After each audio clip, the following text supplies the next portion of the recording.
So, we will start today. Later on after this, meron tayong short orientation na si Kuya na rin ang mag-share. But as of now, let's start with a short skit. Okay. So, let's just watch our JLC na tawag sa inyo, actors. Okay, position first. So, focus lang po tayo sa mga artista natin. Kanya ng mic.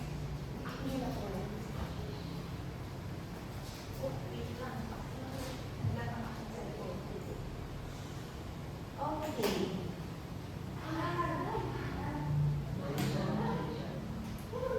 Second week today ni Joy sa kanyang retreat. At talaga namang excited siya ngayong umaga.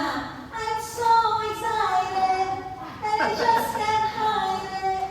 I know, I want you. Good morning, Lord. Happy second victory to the both of us. Thank you because I'm alive. At talaga nga namang nagbabago na ang ugali ko. Thank you po talaga, Lord. You are the best. In Jesus' name, Amen. I'm so excited today. Hindi ako pwede malate sa church and I have 2 hours before the service starts. After 30 minutes, OMG! Bakit ngayon pa?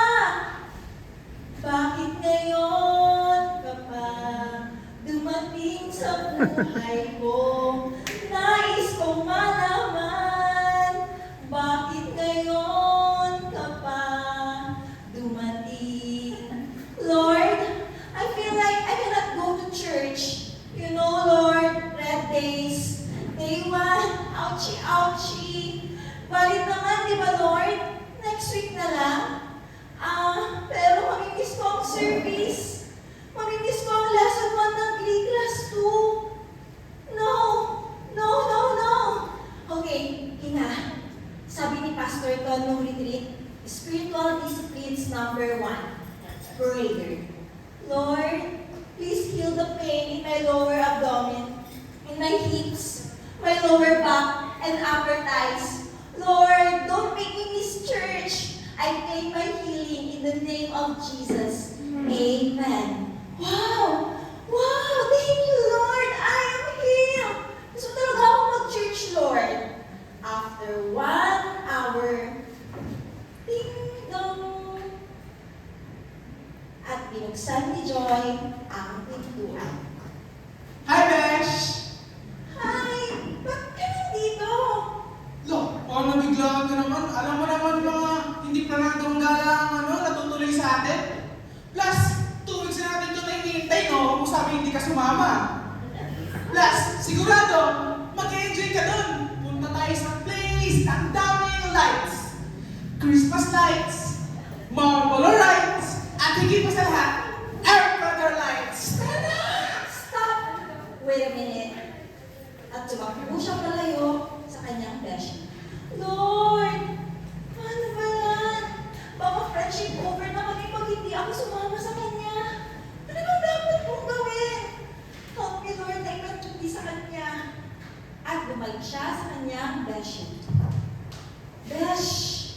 Ganito kasi yun. Hindi na kasi ako nagyuyosi. At tinigil ko na rin ang pag-inom ng alak. It's no longer I, but Christ in me. Ganito na lang.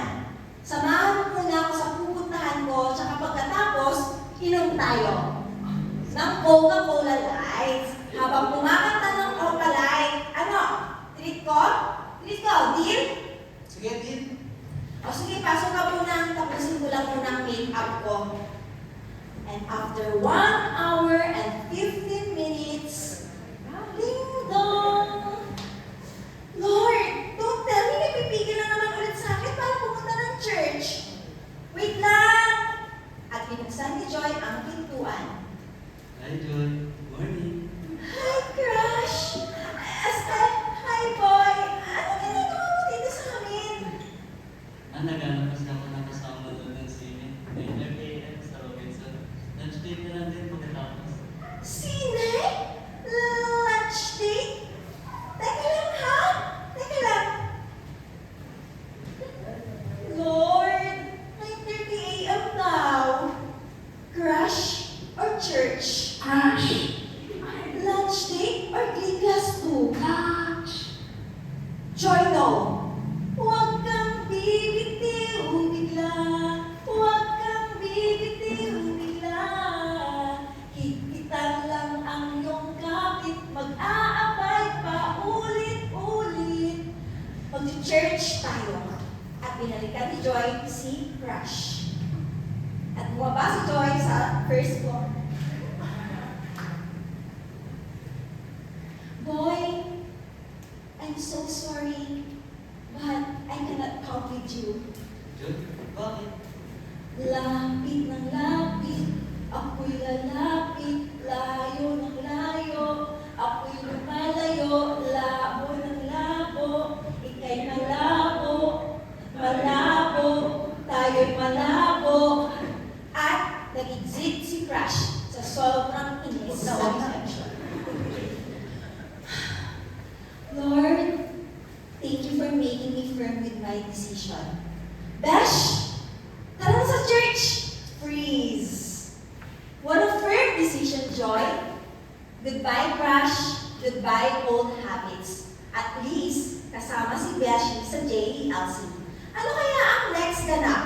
Abangan natin next Sunday